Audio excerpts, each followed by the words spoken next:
Assalamualaikum warahmatullahi wabarakatuh.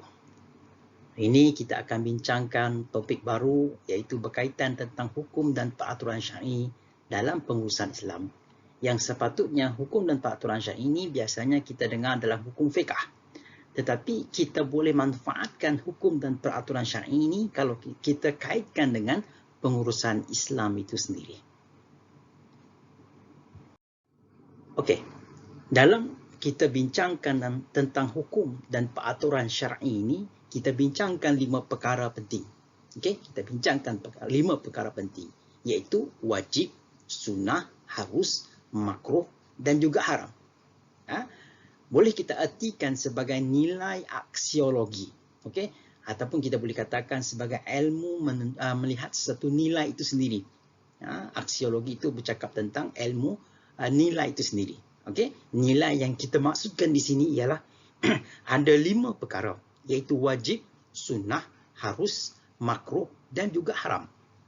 Okey, yang pertama, kita lihat ada 3 color kat sini.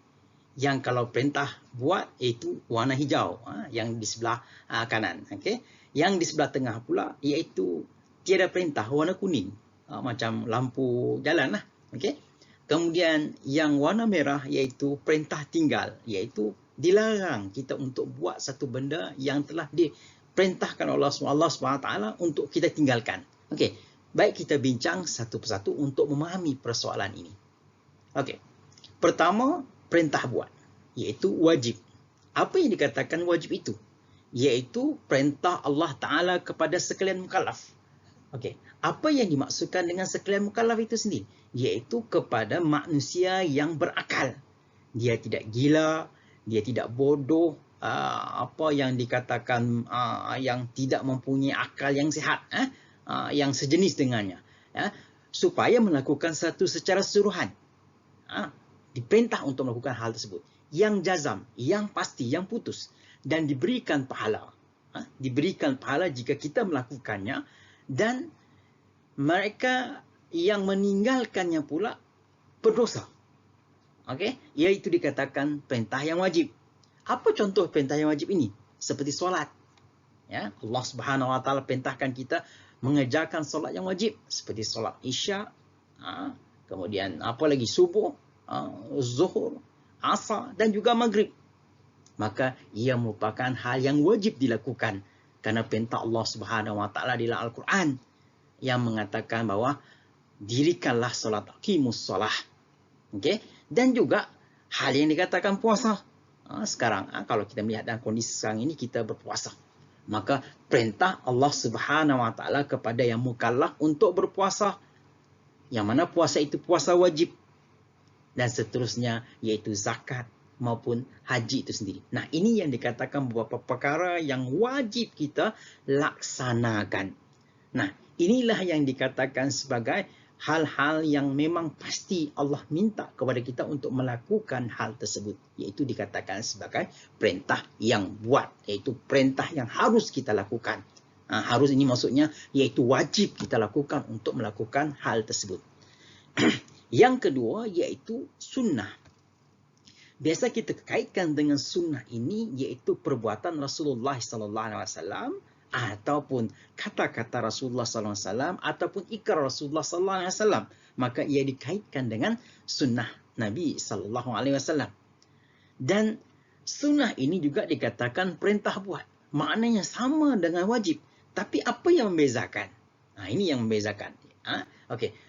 Perintah Allah Ta'ala juga sama dengan yang wajib tadi. Kepada sekalian mukallaf, juga kepada orang yang berakal.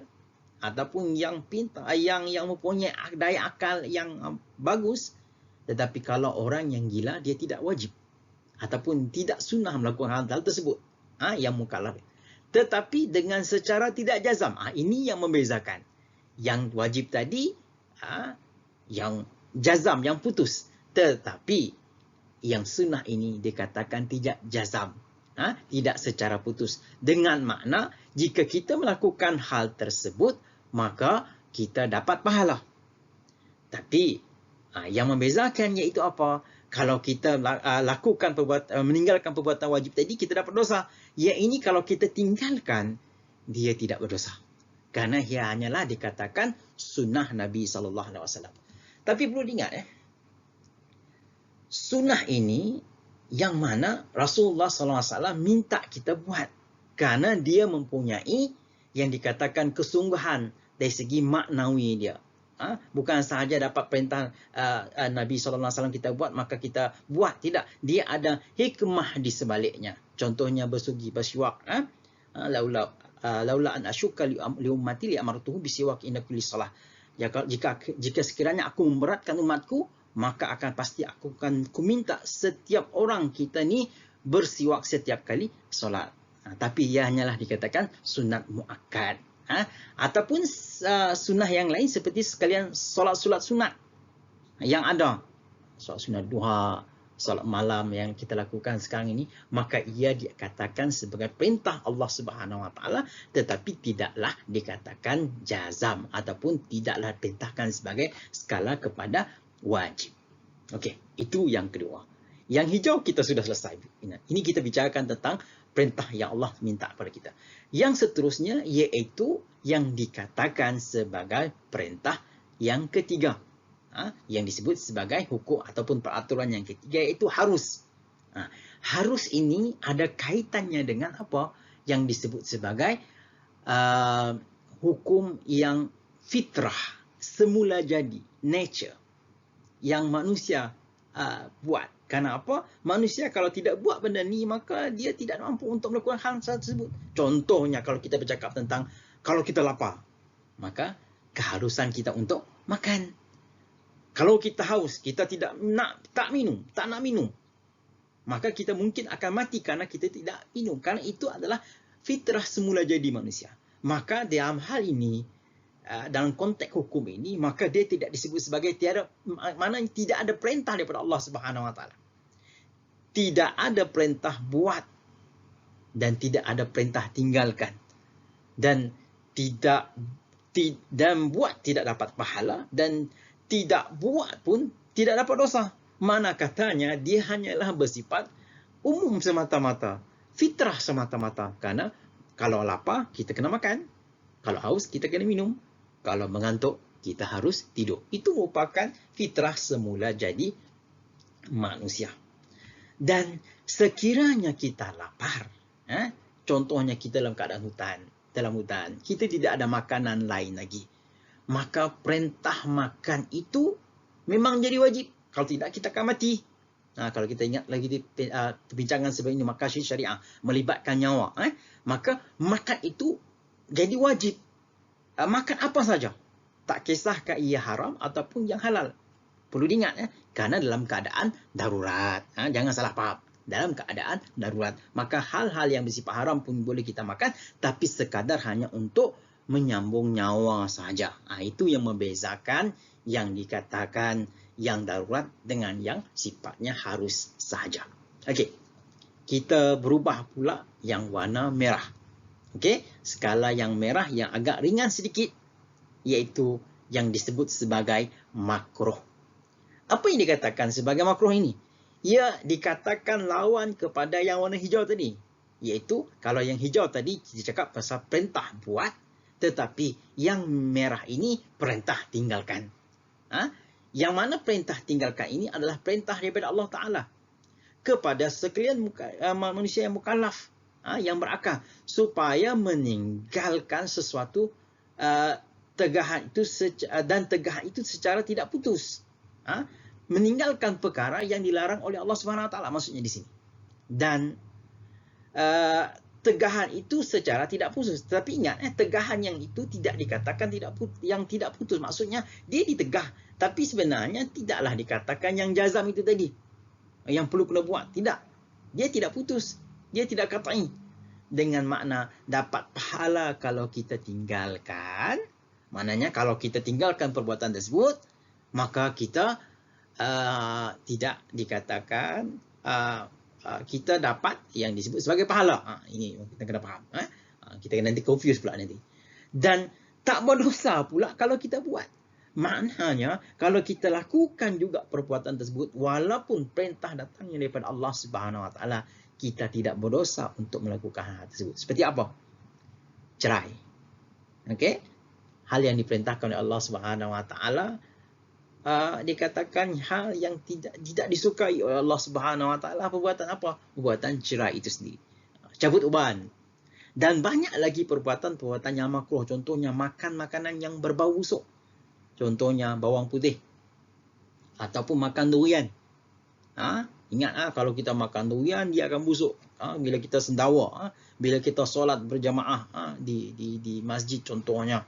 Bila kita sendawa, satu masjid bau, kesan bau durian yang kita sendawa itu tadi, ini tidak elok, maka hukumnya adalah makruh. Okey. Kemudian apa saja perbuatan-perbuatan yang bertentangan dengan sunnah itu tadi. Perkara yang kedua yang kita bincangkan tadi. Perkara sunnah ini kalau kita tinggalkan maka dianggap sebagai makruh, tapi tidak berdosa. Tapi kalau buat memang berpahala kalau kita tinggalkan hal-hal yang bersifat makruh ini tadi. Okey. Dan yang terakhir, bincangan kita yang terakhir ini iaitu ini yang pasti kena tinggalkan. Yang nilainya di sini adalah haram. Kita tahu maksudnya haram itu apa. Okey, iaitu perintah Allah Taala untuk kita tinggalkan. Perintah tinggal ini warna merah. Perintah yang paling sekali, yang paling tinggi, iaitu Allah Subhanahu Wa Taala perintahkan kita untuk tinggalkan hal tersebut. Kepada siapa? Kepada sekalian mukallaf juga. Orang yang berakal. Supaya meninggalkan sesuatu secara tegahan yang jazam. Iaitu meninggalkan apa saja tegahan yang Allah perintahkan, baik daripada Al-Quran maupun daripada sunnah Nabi SAW, maka kita kena tinggalkan. Diberi pahala siapa-siapa yang meninggalkannya, dan berdosa jika sekiranya dia melakukan hal tersebut. Contohnya apa? Minum arak. Minum arak memang dalam hukum hudud memang ada. Dia dianggap sebagai perbuatan yang dosa yang besar. Sama juga dengan berzina. Itu haram. Maka hal tersebut dianggap sebagai hal-hal yang diperintahkan oleh Allah Subhanahu Wa Taala. Banyak sebenarnya perkara-perkara ini. Contohnya berjudi. Okey, hal-hal yang bersifat kemanusiaan itu sendiri, menzalimi orang, itu hukumnya haram. Tak boleh menzalimi orang. Apalagi membunuh orang, itu hukumnya memang nyata dalam Al-Quran. Tidak boleh membunuh sesuatu itu melainkan dengan hak itu saja. Hak itu siapa? Mulai dari segi mahkamah itu sendiri. Kita tak boleh membunuh nyawa ataupun zat yang bernyawa itu dengan sesuka hati seperti manusia dan sebagainya. Tidak boleh bunuh sesuatu itu dengan sewenang-wenangnya. Maka perintah haram ini memang kita kena akur. Ada yang wajib kita kena buat, yang haram kita kena tinggalkan. Maknanya bila kita tinggalkan hal tersebut, kita dapat pahala memanjang. Okey, tapi kalau kita terjerumus dalam hal tersebut, maka kita dapat dosa daripada Allah Subhanahu Wa Taala. Nah, ini yang dikatakan hukum dan peraturan syar'i yang akan menjadi landasan untuk manusia. Untuk manusia apa? Kalau kita bercakap dalam konteks pengurusan itu sendiri, maka nilai-nilai inilah yang kita harus lihat. Kita perhatikan, apakah yang aku lakukan ini, yang aku urus ini, hal-hal yang wajib. Kalau hal yang wajib, perintah daripada ketua, kita kena laksanakan. Tapi kalau perintah ketua yang menjatuh kepada haram, maka kita tidak layak ataupun tidak akur dengan apa yang diperintahkan oleh ketua tersebut. Okey. Saya rasa setakat ini saja perbincangan kita pada kali ini. Mudah-mudahan apa yang kita bincangkan pada pertemuan kali ini dapat kita lihat bahawa sistem nilai yang 5 itu tadi dapat mencerminkan apa sahaja perbuatan kita dalam melakukan pengurusan, maka kita harus perhatikan apakah ia layak kita buat, layak kita putuskan, ataupun layak kita tinggalkan. Maka kita sistem nilai yang 5 itu tadi yang akan mencerminkan segala-galanya. Okey, itu saja untuk pertemuan kali ini. Akhir kalam, wabillahi taufiq wa hidayah. Wassalamualaikum warahmatullahi wabarakatuh.